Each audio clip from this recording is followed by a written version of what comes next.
आप सभी को आज सबसे पहले मकर संक्रांति की बहुत बहुत बहुत बहुत शुभकामनाएं। आपके जीवन में यह त्योहार हर खुशियां लेकर आए जो आप सब चाहते हैं। मकर संक्रांति आज से सूर्य भगवान मकर राशि में प्रवेश कर रहे हैं। सूर्य उत्तरायण हो गए अब से।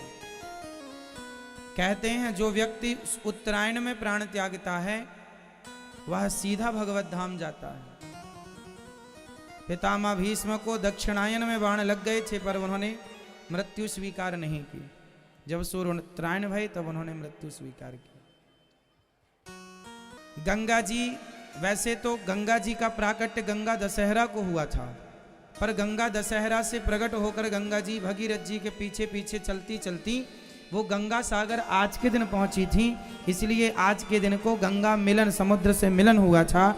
इसलिए आज समुद्र में और गंगा के मध्य में, जैसे गंगा सागर कहते हैं, वहां दुनिया का सबसे बड़ा मेला लगता है आज।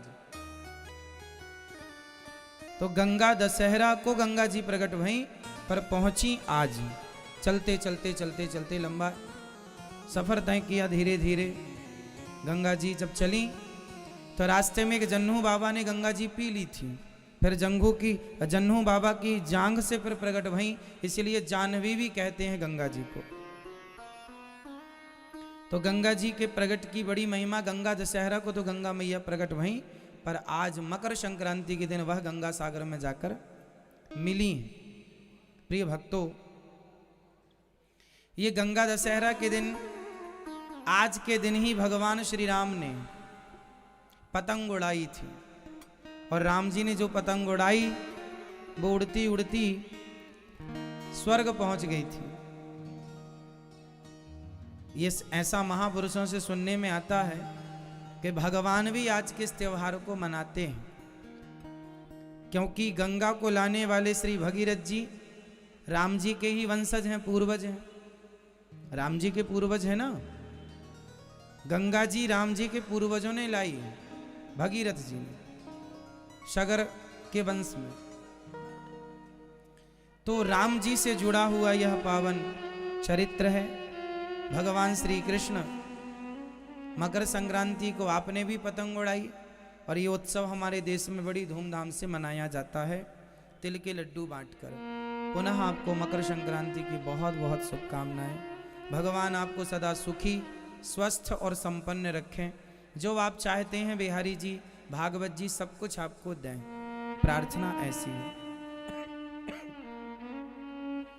आज मकर संक्रांति के दिन हम सब एक साथ बैठ के भगवान की कथा सुन रहे हैं।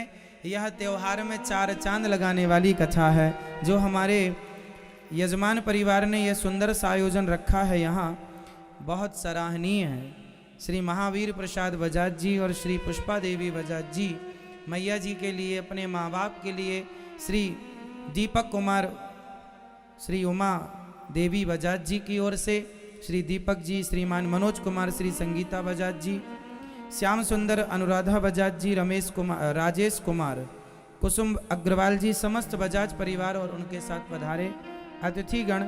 आज श्री विशाल कीर्ति थरड़ जी का भी आगमन हुआ और आप भी इस सत्संग की गंगा से जुड़ रहे हैं।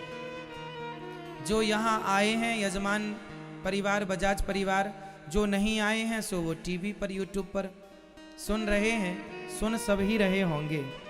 प्रिय भक्तों, आप श्री ने, दीपक भैया ने, श्री मनोज जी ने, श्याम सुंदर जी ने कार्य ही ऐसा किया है। आपने अपने पूरे कुल खानदान का नाम रोशन कर दिया है। पुत्र का जो यथार्थ धर्म है वो आप श्री ने पूरा किया है। और अपने माँ बाप को भागवत श्रवण करा के, सिर्फ माँ बाप के ही लिए नहीं, अपनी 21 पीढ़ी, जब कोई भागवत श्रवण करता है तो 21 पीढ़ी तरती है। 7 पीढ़ी पिछली, 7 पीढ़ी आने वाली और 7 पीढ़ी पितृपक्ष की और मातृपक्ष की, माँ के पक्ष, नाना के पिता के पिता के पिता। जैसे हमारी मैया श्रीमती पुष्पा मैया हैं और श्री महावीर प्रसाद जी हैं। अब आपने भागवत सुनाई तो आपकी 7 पीढ़ी तो आने वाली है। 7 पीढ़ी मतलब दीपक जी, फिर दीपक जी के पुत्र, आप सभी बच्चों के पुत्र, ये सब 7 आगे की। और श्री महावीर जी के 7 पहले की, मतलब आपके पिता के पिता के पिता के पिता। और 7 पीढ़ी आपकी माँ पक्ष, मतलब आपका ननिहाल के पिता के पिता। टोटल 21 पीढ़ी भागवत जी 21 पीढ़ी को तारती हैं। इसलिए गया श्राद्ध सते नापी मुक्तिर में ना भविष्यति। जब गया श्राद्ध करने से भी किसी की मुक्ति ना हो तो आखिरी उपाय होता है श्रीमद् भागवत की कथा। भागवत श्रवण करने के बाद उसकी सदगति हो जाती है।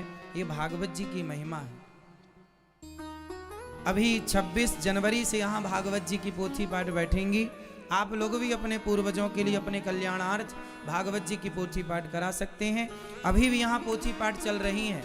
बड़े भाग्यशाली हैं वो जो अपने पूर्वजों के लिए या अपने लिए भागवत जी का आयोजन कराते हैं, करते हैं। 111 पोथी पाठ अभी यहाँ बैठी हैं। 26 जनवरी से फिर यहाँ भागवत जी की पोथी पाठ बैठेंगी। आप लोग भी अपने पूर्वजों के लिए, अपने लिए, अपने सुख शांति के लिए भागवत जी की पोथी पाठ करा सकते हैं। ये सभी ब्राह्मण आपके नाम से, आपके संकल्प से आपके लिए 18,000 श्लोक जो भागवत जी के हैं वो पाठ करते हैं, जिसका पुण्य आपको प्राप्त होता है। सामान्य व्यक्ति सब लोग ये पाठ करा सकें, इसलिए ये कार्य रखा जाता है कि सामान्य व्यक्ति भी भागवत जी से जुड़े।